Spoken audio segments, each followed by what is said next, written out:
जय श्री राधे राधे। आज हम जानेंगे हिंदू धर्म में बहुत सारे व्रत त्योहार है, उन्हीं में से एक के चर्चा करने के लिए हम आज इस चैनल पर आए हैं। तो इसीलिए आज हम जानेंगे व्रत पूजा की चर्चा। प्रदोष व्रत है जो यह आज हम भगवान शिव को प्रसन्न करने वाला प्रदोष व्रत के बारे में बात करेंगे। जैसे कि एकादशी भगवान विष्णु को प्रिय है और उस दिन भगवान विष्णु की पूजा अर्चना की जाती है, उसी प्रकार त्रयोदशी को भगवान शिव की पूजा की जाती है। और एकादशी की तरह ही महीने में दो प्रदोष त्रयोदशी व्रत किया जाता है, कृष्ण पक्ष की एक शुक्ल पक्ष की, और इसमें शिव भगवान की पूजा की जाती है, उसको प्रदोष व्रत कहा जाता है। प्रदोष व्रत क्या होता है?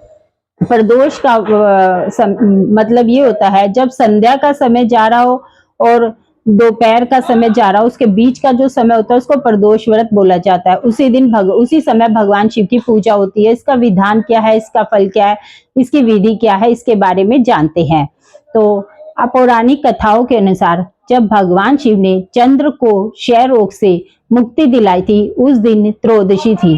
तो चंद्र को श्राप मिला था, उस श्राप से क्षय रोग हो गया था, उससे उनको मृत्यु तुल्य दुख हो रहा था, पीड़ा हो रही थी। उस पीड़ा का निवारण किया था भगवान शिव शंकर ने, और भगवान शिव शंकर की कृपा से ही वे इस रोग से मुक्त हुए थे।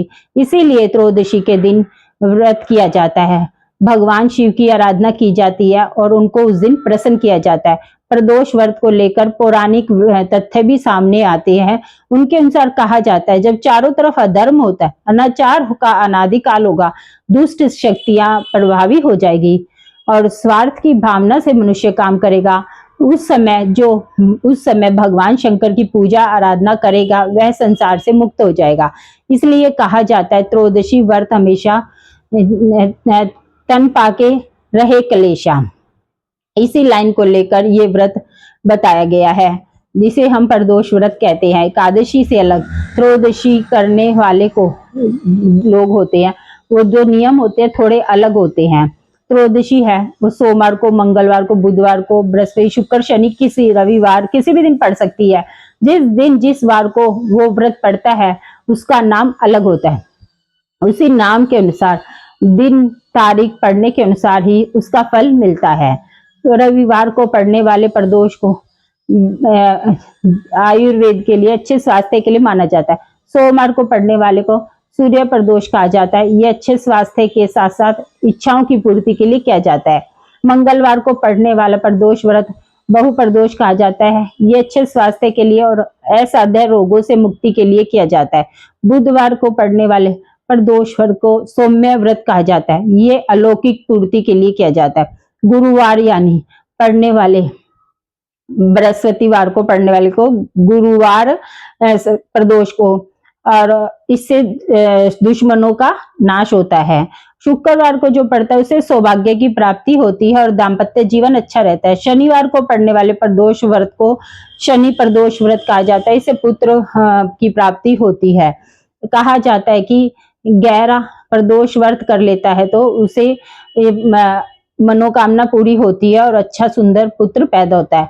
ये 26 का जो आंकड़ा है उसमें व्रत करे और सारा विधान अच्छी तरह से करे, क्योंकि ये संवेदनशील व्रत माना जाता है। इस व्रत को करने से यानी प्रदोष व्रत को करने के 2 तरीके हैं। एक व्रत ऐसे होता है कि आप सूर्योदय से लेकर सूर्यास्त तक व्रत करें, उपवास करें, भगवान शिव की पूजा करें, उसके बाद पूजा के बाद खाना खा सकते हैं। दूसरा तरीका ये है कि आप सूर्य उदय से लेकर पूरे दिन पूरी रात व्रत रखें, अगले दिन नहा धोकर अच्छी तरह से भगवान की पूजा करके व्रत को खोले। इस तरह से भी उपवास कर सकते हैं। दोनों में से जो भी आपको सही लगे आप कर सकते हैं। अब बात करते हैं इस व्रत को कैसे किया जाता है। सबसे पहले भगवान शिव को प्रसन्न करने वाला सबसे आसान सरल व्रत है। वे थोड़ी सी व्रत से पूजा से ही प्रसन्न हो जाते हैं भगवान शंकर। तो जब आप प्रदोष व्रत की पूजा करें, अपने सामर्थ्य के अनुसार पूजा करें। सुबह उठकर ब्रह्म मुहूर्त में भगवान का ध्यान करें, स्नान करें, स्नान करने के बाद पूजा की सारी तैयारी करें। आप बेलपत्र, अक्षत, चावल, फूल, फल, इलायची, लौंग, सुपारी और जो भी आप शिव को अर्पित करना चाहते हैं, यह षोडश उपचार 16 तरीके की सामग्री से भगवान शिव का भी पूजन आप कर सकते हैं। ओम नमः शिवाय का जाप करें। अगर आपको शिव चालीसा आता है, शिव स्तोत्र आता है, तो उसका भी पाठ करें और भगवान शिव की पूजा करें।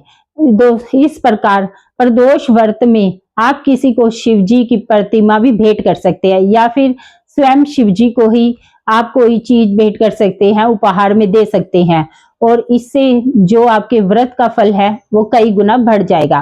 प्रदोष व्रत में अगर आगे आपको क्या करना है सुनिए। सूर्यास्त से पहले आपको फिर एक बार स्नान करना है, और प्रदोष काल के शुरू होने से पहले भगवान शिव की पूजा शाम को करने वाले हैं। उसको करने से पहले आपको सारी तैयारियां करनी होगी। प्रदोष काल कैसे पता लगेगा, उसके लिए किसी कैलेंडर में देख सकते हैं, मंदिर में जाकर भी आप पता कर सकते हैं प्रदोष काल की जानकारी।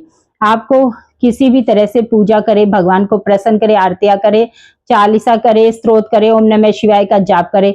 आप 8 दीपक भी जला सकते हैं, और 8 दीपक को 8 दिशाओं में रखे अपने घर में, और 8 दीपक को रखते हुए ओम नमः शिवाय का जाप करें। और शिव में मंत्र होना चाहिए, जो भी मंत्र आप उस दिन करें, और यह बहुत ज्यादा जरूरी होता है। अब हम जानेंगे ये व्रत किस लिए करना चाहिए और क्यों करना चाहिए, और कौन व्यक्ति इस व्रत को कर सकता है। जो हमारे प्रदोष व्रत के बारे में शास्त्रों में बताया गया है, जो व्यक्ति बहुत ज्यादा पीड़ित है किसी रोग को लेकर, या किसी को संतान नहीं हो रही, या किसी के दाम्पत्य जीवन में बहुत परेशानी है, क्लेश है, या किसी व्यक्ति को नौकरी नहीं मिल रही, तो वे ये व्रत कर सकते हैं। जैसा कि मैंने बताया, कथा के अनुसार चंद्र को क्षय रोग हुआ था, उसको मुक्ति दिलाई थी शिव शंकर ने। क्षय रोग से मुक्ति के लिए, किसी भी असह्य रोग के लिए आप ये व्रत कर सकते हैं, और इस व्रत को करने से आपको बहुत फायदा मिलेगा। इस व्रत को करने से एकाग्रता मिलती है, और आपकी जो संपन्नता है वो बढ़ती है, और भगवान शिव के प्रति आपके भाव बढ़ते हैं।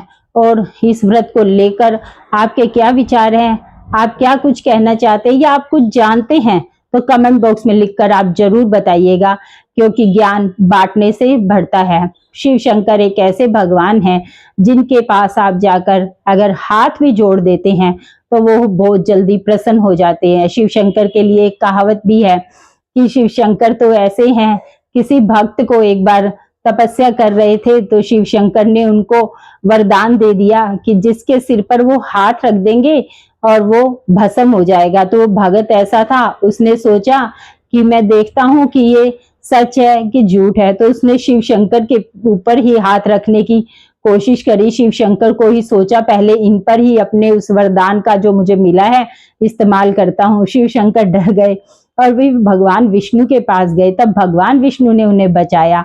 तो इसीलिए कहते हैं शिव शंकर का एक नाम भोलेनाथ भी है। तो वो बहुत भोले हैं, बहुत सीधे हैं, बहुत अच्छे और सच्चे हैं।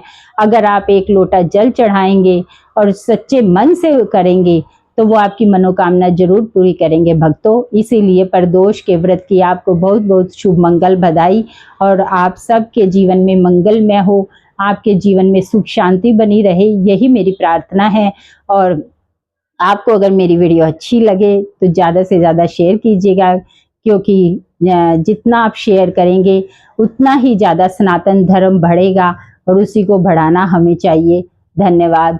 और अगर आप चैनल पर नए हैं तो प्लीज़ आप चैनल को सब्सक्राइब कीजिए, बेल आइकन को दबाइए, ताकि हर वीडियो की नोटिफिकेशन आपके पास पहुंच सके। धन्यवाद। जय श्री राधे राधे।